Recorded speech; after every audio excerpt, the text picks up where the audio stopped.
Bonjour à tous et bienvenue dans cette nouvelle vidéo. Pour notre plus grand bonheur, les films Harry Potter reviennent à la télé cet été. Pour l'occasion, avant la rediffusion de chaque film, je vais vous énoncer 7 détails cachés dans chaque opus que vous pourrez vous amuser à retrouver et on commence évidemment avec Harry Potter à l'école des sorciers.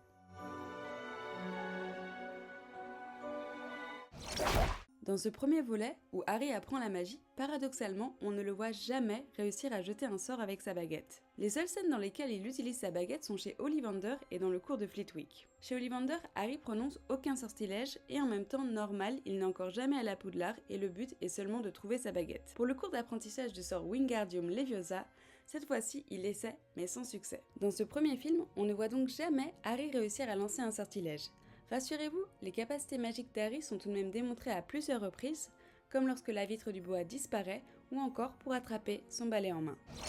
Pour se rendre sur le chemin de traverse, Harry et Hagrid sont dans une rue moldue à Londres. Quand ils s'approchent, on voit une entrée et un panneau entièrement noirs. Et lorsqu'ils sont presque arrivés, là, l'enseigne du chaudron baveur apparaît comme par magie. Alors, est-ce que vous aviez remarqué ce détail avant ? Harry Potter, c'est une affaire de famille. Plusieurs acteurs ont des membres de leur famille qui ont joué dans les films. J'en avais même fait une vidéo complète si ça vous intéresse, je la mets en fiche. C'est le cas du grand-père de Tom Felton, l'interprète de Draco Malfoy. Et oui, son grand-père Nigel Anstey a joué le rôle d'un professeur dans ce premier opus. On le voit justement sur la table des professeurs à 2 chaises de Dumbledore et juste à côté de Lee Jordan, lors du tout premier match de Quidditch. En parlant de Quidditch, pour rassurer Harry, Hermione lui montre le trophée d'attrapeur de son père. Ce qui d'ailleurs est un fait modifié par le film, car James Potter était en réalité un poursuiveur. Si on fait bien attention sur la droite, nous pouvons lire l'inscription 1971 MG McGonagall. Il ne s'agit pas de Minerva elle-même, car elle est bien plus âgée que James et avait déjà quitté Poudlard depuis longtemps. On peut donc supposer que c'est un neveu ou une nièce de Minerva. À gauche, nous pouvons également lire R.J.H. King. Alors, qui est-il ? En fait, c'est tout simplement un hommage au directeur artistique du film, John King. Dans la scène où Neville reçoit son rappel-tout, la fumée devient rouge. Mais le souci, c'est que le jeune Gryffondor ne se souvient pas de ce qu'il a oublié. Si on regarde attentivement, on s'aperçoit que c'est le seul étudiant à ne pas avoir sa robe de sorcier. Neville a donc oublié sa robe et c'est évidemment intentionnel de la part du réalisateur. Ce rappel-tout a été envoyé par la grand-mère de Neville, Augusta Londubat, qui fait une apparition très brève dans ce film. Et oui, regardez, on la voit juste ici sur le quai, à côté du Poudlard Express, avec son petit-fils. La musique qu'Hagrid joue à la flûte dans cette scène n'est autre qu'Edwige Theme, la bande originale du film et également le thème principal de la saga.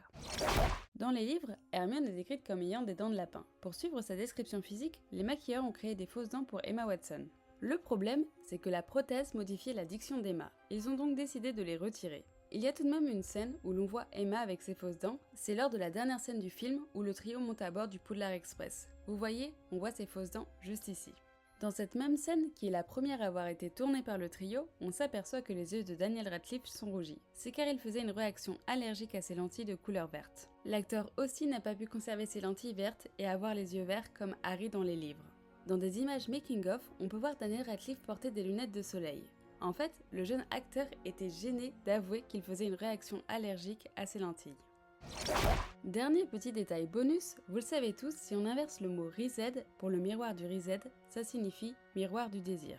Il en est de même pour l'inscription en haut du miroir. Si on inverse les lettres que vous voyez à l'écran, on peut lire en anglais « Je ne montre pas votre visage, mais le désir de votre cœur ». Et voilà, c'était 7 détails cachés dans le film Harry Potter à l'école des sorciers. Si la vidéo vous a plu, n'hésitez pas à la liker et à vous abonner. On se retrouve la semaine prochaine pour l'épisode 2 sur Harry Potter et la chambre des secrets. Allez, à très bientôt.